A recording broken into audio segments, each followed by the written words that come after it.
তো বন্ধুরা কেমন আছো সবাই? আশা করি তোমরা সবাই ভালোই আছো। হঠাৎ করে কোথায় চলে আসলাম? থাম্বনেল আর টাইটেল দেখে তো বুঝেই গেছো আজকের ট্রিপটা কোথায় হচ্ছে। আজকের ট্রিপটা আমরা যাচ্ছি শালবনী ফরেস্ট। হ্যাঁ, এটা আমার গ্রুপ রাইড, গ্রুপের সাথে ফার্স্ট রাইড করা। আশা করি এই ট্রিপটা ভালোই কমপ্লিট করতে পারবো। তো চলো কীভাবে এখানে আসলাম দেখে না যাক শুরু থেকে। আমাদের স্টার্টিং পয়েন্টটা কিন্তু বাটার মোড় থেকে। এখানে যতজন মেম্বার বাটার মোড় থেকে যাবে তারা মোটামুটি সবাই এসেই গেছে, তাই ফটোগ্রাফি সেশনটাও কিন্তু এখানে সেরেই ফেলা হলো। তো যাই হোক, মোটামুটি কিছু মেম্বার অলরেডি বাইক নিয়ে যেতে বেরিয়েই গেছে, আমাদেরও কিন্তু এবার এগিয়ে যেতে হবে। তাই চলো আর দেরি না করে রাইডটা শুরুই করা যাক। যেহেতু এটা গ্রুপ রাইড, তোমাদেরকে বলে রাখি এখানে কিন্তু আমাদের 2 বা 3টে মিট আপ পয়েন্ট রয়েছে, যেখানে কিনা আরও মেম্বাররা আমাদের গ্রুপের সাথে জয়েন করবে আজকের এই রাইডটাতে। তো আমাদের ফার্স্ট মিট আপ পয়েন্ট হবে আলিপুর চিড়িয়াখানা। চলো, সম্প্রীতি ফ্লাইওভারে দিয়ে আমাদের ফার্স্ট গন্তব্য আলিপুর চিড়িয়াখানা ফার্স্ট মিট আপ পয়েন্টে এগিয়ে যাওয়া যাক। তাই আর বেশি কথা না বলে তোমরা এনজয় করতে থাকো, আমরা ততক্ষণ টাইম ল্যাপসে সম্প্রীতি ফ্লাইওভারটাকে ওভারটেক করে যাই।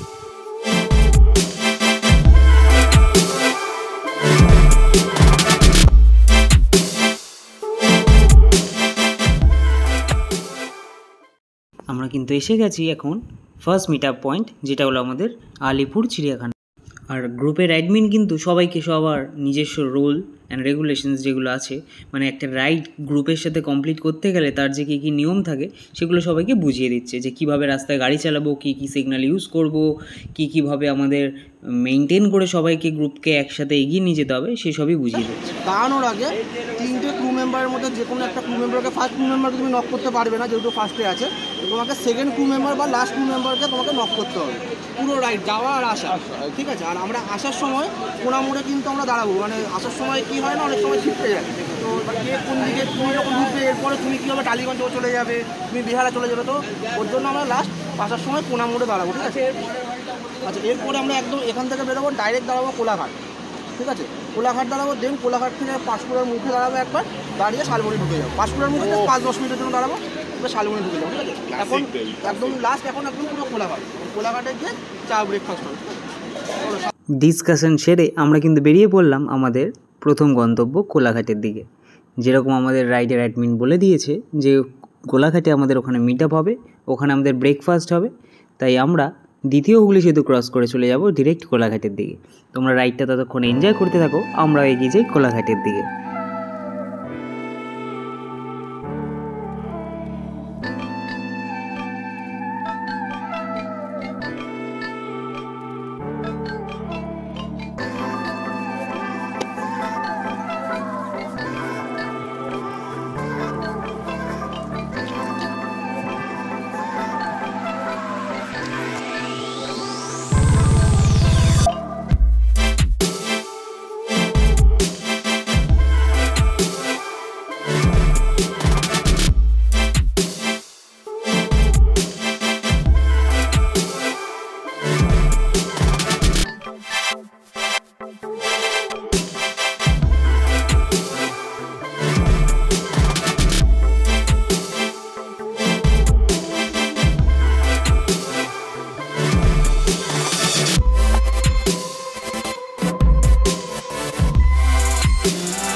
ডেবরা টোল প্লাজা ক্রস করে আমরা কিন্তু এসে এখানে দাঁড়ালাম, কারণ আমাদের কিছু মেম্বাররা পিছিয়ে পড়েছে, তাই তাদের জন্য আমরা একটু ওয়েট করেই বেরিয়ে গেলাম, কারণ তাদেরকে আমরা দেখে ফেলেছি। আর যেহেতু তারা আমাদের পিছনেই এসে গেছে, তাই তাদের জন্য ওয়েট করে টাইমটা ওয়েস্ট করার কোনো মানেই হয় না। তাই চলো আবার আমরা এগিয়ে যাই শালবনী ফরেস্টের দিকে। রাস্তা কিন্তু যথেষ্ট সুন্দর, একদম টারম্যাক রোডে সকাল সকাল এই ওয়েদারে গাড়ি চালাতে যা ফিল হচ্ছিল তা এক কথায় বলে বোঝানো অসম্ভব।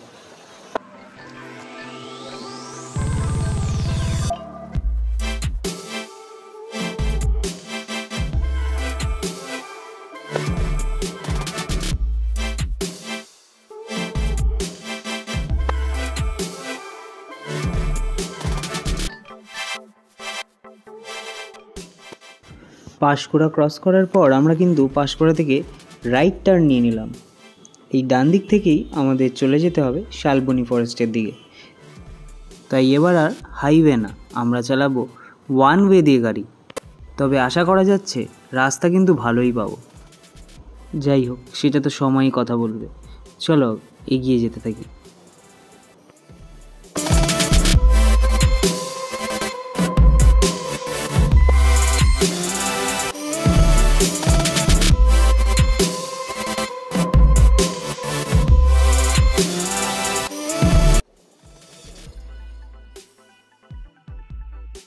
এখন আমরা দাঁড়িয়ে যেটা পেট্রোল পাম্পে, এটা বাইকের একটু জাস্ট প্রবলেম হয়েছে, সেই কারণে। তো তোমরা দেখতে পাচ্ছ এটা হচ্ছে আমার বাইক। মডিফিকেশান বলতে এখন আমি একটা জাস্ট এয়ার সিট লাগিয়েছি। এয়ার সিটটার জন্য তোমার বেসিক্যালি বলতে পারো এয়ার সিটটা খুবই কমফোর্ট প্রোভাইড করে। এতদিন আমি বাইক চালিয়েছি, এই ফার্স্ট টাইম আমি লং রাইড করছি এয়ার সিটে। যতটা আমি বসে কমফোর্ট পাচ্ছি এটা জাস্ট বলে বোঝানোর মতো না। তোমরা যারা এয়ার সিট ইউজ করো না, আমি তো মাস্ট রিকমেন্ড করবো, যতটাই লং রাইড তো মাস্ট, আর যদি নর্মাল সিটি রাইডও হয় এয়ার সিট ইউজ করো, বুঝতে পারবে তোমাদের কতটা সুবিধা হচ্ছে, কতটা তোমরা কমফোর্টেবল ফিল করছো বাইকে বসে লং রাইড করার সময়। একদম ব্যাক পেন আসবে না, নাকে বরাবর, আর খুব কমফোর্টেবল। যাই হোক এয়ার সিটটা আর তেমন কিছু না, যাচ্ছে এটা দুটো আমি হ্যান্ডেল বার লিভার গার্ড লাগিয়েছি, আর কিছুই নেই। নর্মাল এটাই হচ্ছে আমার বাইকের মডিফিকেশান। আর বাদবাকি বাইকগুলো এখানে দাঁড়িয়ে আছে, যারা সবাই আছে এখানে একটু রেস্ট নিচ্ছে সবাই। আবার এখান থেকে প্রায় শালবনী আমাদের এখান থেকে ডিস্টেন্স দেখাচ্ছে 20 কিলোমিটার ম্যাপে। 30 মিনিটস আর লাগবে, 11:30 বাজে। হোপফুলি পৌঁছাবো টাইমলি। তো চলো আবার দেখা হচ্ছে যাওয়ার কথা। যার গাড়িতে প্রবলেম হয়েছিল সে গাড়ি কিন্তু ঠিক করে নিয়েছে। বেসিক্যালি একটা গাড়িতে লিক হয়ে গেছিলো, কাছে ধারে গ্যারেজ থাকাতে পাঞ্চার কিন্তু খুব সহজেই রিপেয়ার হয়ে গেছে। তাই যাই হোক, চলো আমাদের জার্নিটা এখান থেকে আবার শুরু হচ্ছে শালবনী ফরেস্টের দিকে। আমরা কিন্তু ধীরে ধীরে এগিয়ে চললাম শালবনী ফরেস্টের দিকে। শহরের পর শহর ক্রস করে আমরা এখন প্রায় এসে পড়েছি অনেকটা জঙ্গলের কাছাকাছি। তাই রাস্তার দুপারে দৃশ্য কিন্তু ক্রমশ চেঞ্জ হচ্ছে। এতক্ষণ যেহেতু আমরা হাইওয়েতে গাড়ি চালাচ্ছিলাম, তাই কম্পারেটিভলি এখন আমাদের স্পিড কিন্তু অনেকটাই স্লো হয়ে গেছে।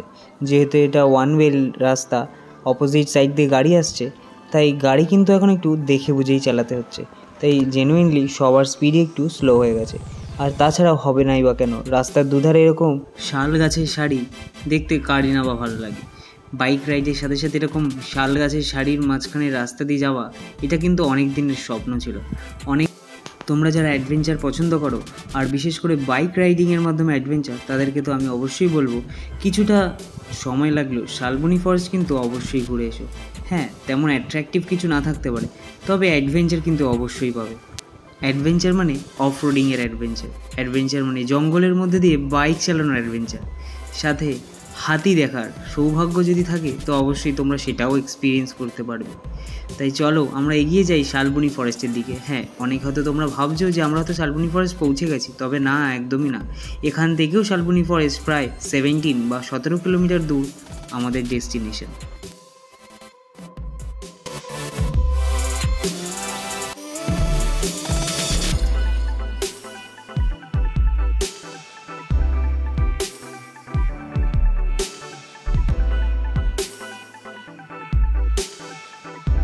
আমরা এখন এসে পড়েছি এমন একটা মোড়ে, যেখান থেকে বাঁদিকে চলে গেলে আমরা চলে যাব শালবনী ফরেস্ট। দুপুরের খাওয়া দাওয়া শেষ করে আমরা রওনা দিয়ে দিয়েছি শালবনী ফরেস্টের অন্তিম গন্তব্যের দিকে। এবার কিন্তু আমাদের পাকা রাস্তা ছেড়ে শুরু হবে অফরোডিং। অনেকক্ষণ তো না হয় রাস্তায় দেখলে, চলো এবার রাস্তাটাকে না হয় ওপর থেকে দেখা যাক।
আমরা কিন্তু এবার পৌঁছেই গেছি শালবনী ফরেস্ট। অ্যাট লাস্ট অনেক দূর বাইক চালানোর পর শালবনী ফরেস্টে কিন্তু আমরা পৌঁছে গেছি। হ্যাঁ, তোমরা হয়তো এখন বলবে কোথায়, শালবন তো দেখতে পাচ্ছি না। হ্যাঁ, একদম ঠিক। শালবনী ফরেস্ট মানেই যে শুধু শালবন তেমন নয়। শালবনী ফরেস্টে শালবন বাদেও আরও অনেক দেখার কিছু রয়েছে। তাই আর দেরি না করে এগিয়ে যাই বাদবাকি জিনিসগুলোকে উপভোগ করতে। রাস্তায় চলার মাঝে মাঝেই কিন্তু এখানে আমরা অনেক পোস্টার দেখতে পাচ্ছি, যেগুলো কিন্তু এলিফ্যান্ট ক্রসিং জোন। হ্যাঁ, ফলে আমাদের গাড়ি কিন্তু দেখে চালাতে হবে। ভাগ্যদেবতা সহায় হলে হাতি কিন্তু আমরা দেখতেও পারি। তবে লোকালদের কাছ থেকে যতদূর জানতে পারলাম, হাতি এই মুহূর্তে আমাদের দর্শন দেওয়ার নারাজ, কারণ সকাল সকালই তারা দেখেছে হাতির পাল চলে গেছে পশ্চিম দিকে। যাই হোক, তবু আমরা চেষ্টা করব জঙ্গলের অনেকটা ভেতরে গিয়ে হাতির যদি দেখা পাওয়া যায়। যাই হোক, এগোতে থাকি।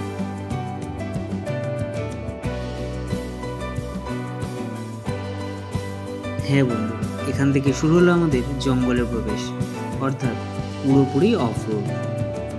এই লাল মাটি দিয়ে গাড়ি চালিয়ে জঙ্গলের ভেতরে ঢুকতে খুবই একটা এক্সাইটিং ব্যাপার ফিল হচ্ছে।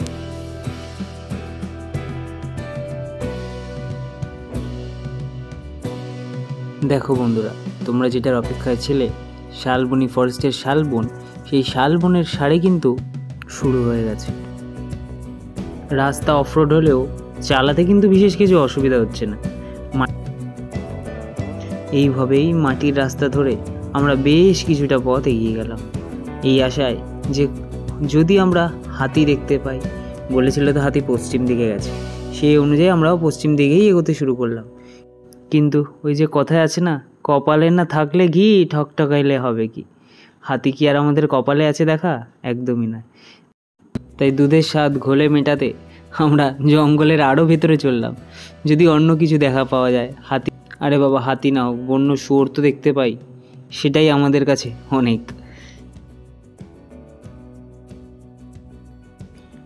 যাই হোক, কিছুটা চলার পর আমরা এক প্রকার হতাশ হই। একটা ডান দিকে রাস্তা ঢুকে যাচ্ছে দেখলাম। তা অজানা পথেই আবার চলবো ভেবে কিছুটা যাওয়ার পর একটা বেশ ফাঁকা জায়গা দেখতে পেলাম। যেই জায়গায় দাঁড়িয়ে আমরা ঠিক করলাম যে না, আমাদের গ্রুপ ফটোটা বা আমাদের যে গ্রুপ থেকে রাইডিংটা করা হচ্ছে সেই রাইডিং গ্রুপের ব্যানার ফটো বলতে পারো বেসিক্যালি, সেই ব্যানার ফটোটা নেওয়া হবে। তো যার জন্য বাইকগুলোকে সব পরপর রাখা হলো। আর লাইন আপটা তো তোমরা দেখতেই পাচ্ছ, কারোর এনফিল্ড, তো কারোর আবার অ্যাপাচে, কারোর আবার R15, তো কারোর আবার অ্যাভেঞ্জার। তো এরকমই সমস্ত রকম বাইক কিন্তু আমরা একসাথে ট্রাভেল করি। যাই হোক, ফটো সেশনটা তাড়াতাড়ি সেরে নেওয়ার পর আমরা কিন্তু এখান থেকে বেরিয়ে যাব, কারণ বেলা কিন্তু অনেকটাই হয়ে গেছে। অলরেডি বিকেল 5টা ক্রস। যেহেতু শীতের সময় আমরা ট্যুরটা করেছিলাম, ভিডিওটা তোমরা দেখতে পাচ্ছ অনেক মাস পরে। টাইমের জন্য ভিডিও এডিট করে উঠতে পারিনি, তাই আপলোড করতেও অনেকটাই লেট হয়ে গেল।